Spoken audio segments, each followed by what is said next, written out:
जय हिंद दोस्तों। आज हम बात करेंगे फिजिक्स का चैप्टर है, फिजिक्स का, जो कि क्लास 10 के लिए इम्पोर्टेंट है। क्लास 10 के लिए है ना, वेरी मोस्ट इम्पॉर्टेंट है यूपी बोर्ड एग्ज़ाम के लिए। यूपी बोर्ड एग्ज़ाम के लिए वेरी मोस्ट इम्पॉर्टेंट बन सकता है क्वेश्चन, ठीक। तो इसमें जो संयोजन लगे होते हैं, संयोजन दो टाइप्स के होते हैं, दो प्रकार के संयोजन होते हैं। एक होता है श्रेणी क्रम संयोजन, दूसरा होता है समांतर क्रम संयोजन। तो इन दोनों को हम साधारण बिल्कुल घरेलू भाषा में अपने शब्दों में समझेंगे, तब अच्छे से हमें समझ में आएगा। तो इसको समझने के लिए सबसे सिंपल ट्रिक है कि हमारे घर में जो स्विच वगैरह लगे होते हैं, हमारे घर में जो स्विच लगे होते हैं उनको हमें समझना पड़ेगा। स्विच लगे होते हैं, जैसे कि अगर यहाँ से हम तार जा रहा है तो ये कैसे जा रहा है, कैसे क्या हो रहा है, सबको पता है कि जो केबल में होता है वो क्या धारा प्रवाहित होती है। तो इसमें दो संयोजन होते हैं, एक होता है श्रेणी क्रम संयोजन, दूसरा होता है समांतर क्रम संयोजन। एक होता है श्रेणी क्रम संयोजन, दूसरा होता है समांतर क्रम संयोजन। दो प्रकार से संयोजन बताए जाते हैं, ठीक है। दो प्रकार के संयोजन होते हैं। पहले समझ लेंगे, पहले आप मौखिक समझ लेंगे कि श्रेणी क्रम संयोजन क्या होता है और समांतर क्रम संयोजन क्या होता है। श्रेणी क्रम संयोजन में क्या होता है कि जब एक ही परिपथ में एक मतलब जैसे कोई केबल है, उसमें कई चीज़ें मतलब कई स्विच उसमें लगा दिए जाए, कई परिपथ उसमें लगा दिए, नहीं एक ही तार में कई परिपथ जब जोड़ दिए जाते हैं तो वो हो जाता है आपका श्रेणी क्रम संयोजन, ठीक है। समझ रहे हैं बेटा। तो जब एक ही परिपथ में जोड़ दिया जाए उसको श्रेणी क्रम संयोजन कहते हैं। और विभिन्न दिशाओं में जो है नहीं, जैसे मान लो स्विच यहाँ पे आपका लगा है, जैसे हम समझा दे रहे हैं आपको, बिल्कुल घरेलू भाषा में समझेंगे कि जैसे मान चलो यहाँ पे आपका कोई पोल लगा हुआ है, ठीक है। यहाँ पे कोई पोल लगा है, यानी पोल यानी कोई खंभा लगा हुआ है आपका यहाँ पे, और यहाँ क्या है आपका ये तार चलते हैं, ठीक, इसमें तार लगे हुए हैं, ठीक। और यहाँ पे क्या है आपका घर बना हुआ है, ठीक। यहाँ पे एक स्विच लगा है जो घर के अंदर, यहाँ से जब केबल उतारेंगे तो यहाँ पे मीटर में आ रही है, क्या है मीटर है।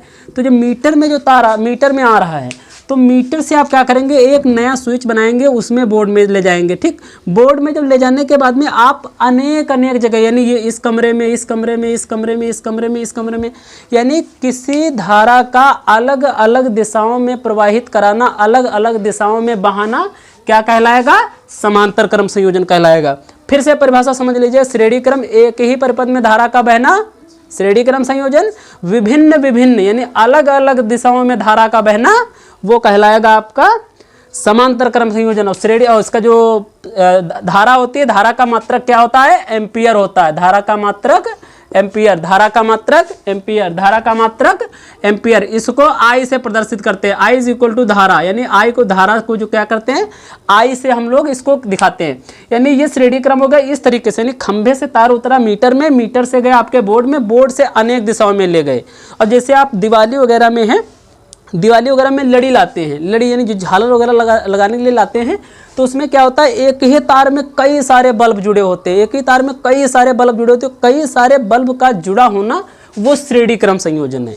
यानी एक ही जैसे मान लो कोई आपने तार बिछाया, उसमें कई बल्ब अटैच करते हैं, यानी शादी बारातों में देखा होगा कई बल्ब उसमें अटैच है एक ही तार में, तो वो क्या होगा, श्रेणी क्रम संयोजन होगा। अलग अलग जगहों में दिशाओं को बहना वो समांतर क्रम संयोजन कहलाएगा।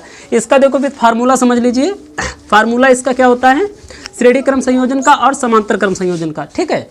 तो इस श्रेणी क्रम संयोजन जो होता है, श्रेणी क्रम संयोजन होता है, इसके लिए जो फिगर बनता है ये बनता है नॉर्मल, ठीक। ये ए बी पॉइंट है, ये ए पॉइंट है, और ये 1 ओम लगा है, 1 ओम ये लगा, 1 ओम ये, 1 ओम, यानी 3 प्रतिरोध, इसमें 3 प्रतिरोध जोड़ दिए जाएंगे ए और बी, ए बी में, यानी एक ही सर्कल में 3 प्रतिरोध अटैच कर दिए गए। समझ लो साधारण भाषा से, एक ही परिपथ में 3 प्रतिरोध अटैच कर दिए गए हैं, तो ये आपका श्रेणी क्रम संयोजन बन जाएगा। इसके लिए से फार्मूला क्रिएट करें तो R is equal to R1 plus R2 plus R3 dash RN, ये फार्मूला इसके लिए क्रिएट होगा। यानी R is equal to R क्या होता है, ये आपका प्रतिरोध होता है, इसको प्रतिरोध का बताते हैं मात्रक, यानी प्रतिरोध से हम प्रेरित करते हैं R से, यानी प्रतिरोध जो हमारा होता है उसको R से करते हैं। और R1 R2 R3 यानी जितने प्रतिरोध इसमें लगाना चाहते हैं, जितने परिपथ में जोड़ना चाहते हैं, तो R1 यानी इसको एक ही सर्कल में, देख लीजिए एक ही सर्कल में है, R1 R2 इसको मान लीजिए R1, इसको R2, इसको R3, एक ही परिपथ में। और ये क्या डैश करके RN जो लगा हुआ है, RN का मतलब होता है लास्ट डिजिट, लास्ट नंबर होता है, या आप अनंत कह सकते हैं, लास्ट डिजिट या आप उसको अनंत कह सकते हैं। यानी R3 के बाद में plus R4 plus R5 plus R6, इस तरीके से कई नंबर इसमें जोड़े जा सकते हैं। यानी Rn में, यानी R3 से लेकर के कई नंबर इसमें आप जोड़ सकते हैं। ठीक, तो ये हो गया श्रेणी क्रम संयोजन। ये हो गया श्रेणी क्रम संयोजन कि इसका आपका फिगर है, ग्राफ है, इसके लिए सूत्र ये बन सकता है। ठीक, और दूसरा चीज़ है समांतर क्रम कैसे समझेंगे। समांतर क्रम देख लीजिए, समांतर क्रम में क्या होता है, फार्मूला वही है, बस थोड़ी सी प्रोसेस चेंज हो गई है इसकी।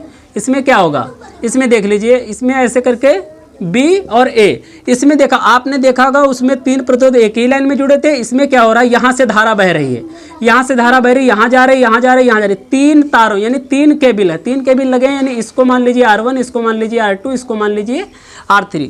तो अलग अलग दिशाओं में बहने लगी। पहले भी हम बता चुके इसमें कि पहले कि अलग अलग दिशाओं में जब धारा बहती है तो क्या होता है, आपका समांतर क्रम संयोजन बन जाता है। अलग अलग दिशाओं में धाराओं का बहना आपका समांतर क्रम संयोजन बन जाता है। अब देख लीजिए, तो यानी अलग अलग दिशाओं में देखिए, एक तार ये जा रहा है, एक तार ये जा रहा है, एक तार ये जा रहा है, 3 तार हो गए, 3 तार हो गए। आप इसमें कई प्रतिरोध जोड़ सकते हैं। तो समझने के लिए ग्राफ बनाया गया है कि 3 प्रतिरोध जोड़ करके समझाया गया कि 3 प्रतिरोध से आप समझ सकते हैं कि 3 प्रतिरोध, और उसके लिए फार्मूला कौन सा क्रिएट होगा, 1/R is equal to 1/R1 plus 1/R2 plus 1/R3 dash 1/Rn, 1/Rn। इस तरीके से फार्मूला इसका क्रिएट होगा। यानी फिगर ये है, इसके लिए ये फार्मूला आपका लग जाएगा कि 3 प्रतिरोध जुड़े हैं।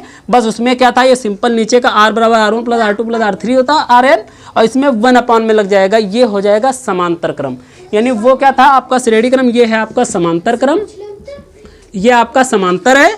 और दूसरा ये क्या था, R is equal to R1 plus R2 plus R3 dash Rn, ये आपका क्या था, ये श्रेणी क्रम था।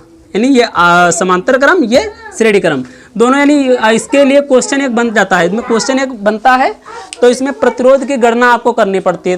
जब प्रतिरोध की गणना करनी पड़ेगी इसमें, तो आपको ओम के नियम भी पढ़ने पड़ेंगे, ओम के नियम भी पढ़ने पड़ेंगे।